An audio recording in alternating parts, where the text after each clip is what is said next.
Psalm 47 is a powerful reminder of God's sovereignty and reign over all the earth.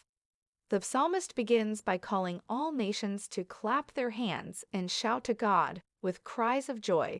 Psalm 47:1. This is a call to worship and praise God for his greatness and power. The psalmist goes on to describe God as a great king over all the earth. Psalm 47:2.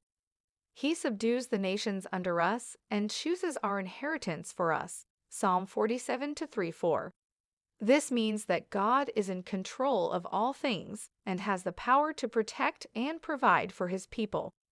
In Psalm 48, the focus shifts to the city of God, Mount Zion. The psalmist describes it as beautiful in its loftiness, the joy of the whole earth. Psalm 48:2. It is the city of the great king, where God is known as a refuge. Psalm 48:2-3. The psalmist goes on to describe how God has established Zion forever and protected it from its enemies. Psalm 48:8. This is a reminder that God is faithful to his people and will always protect and provide for them. In Psalm 49, the focus shifts again to the futility of trusting in riches.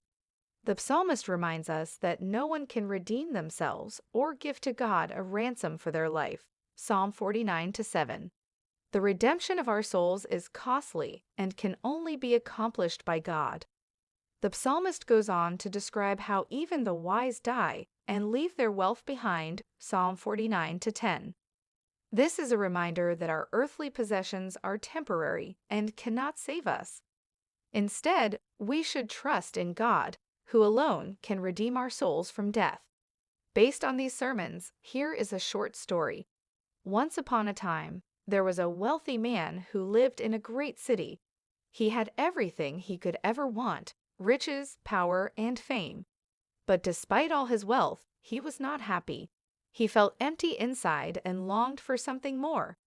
One day, he heard about a group of people who lived in a nearby city called Zion. These people were not rich or powerful, but they were filled with joy and contentment. They worshipped a great king who provided for their every need and protected them from their enemies. The wealthy man was curious about these people and decided to visit Zion. When he arrived, he was amazed at what he saw. The city was beautiful and filled with joy. The people were happy and content, even though they had very little in terms of earthly possessions. The wealthy man realized that his wealth could not bring him true happiness. He decided to leave his riches behind and join the people of Zion. He worshipped the great king and found true joy and contentment in his presence. From that day on, the wealthy man lived a simple life in Zion.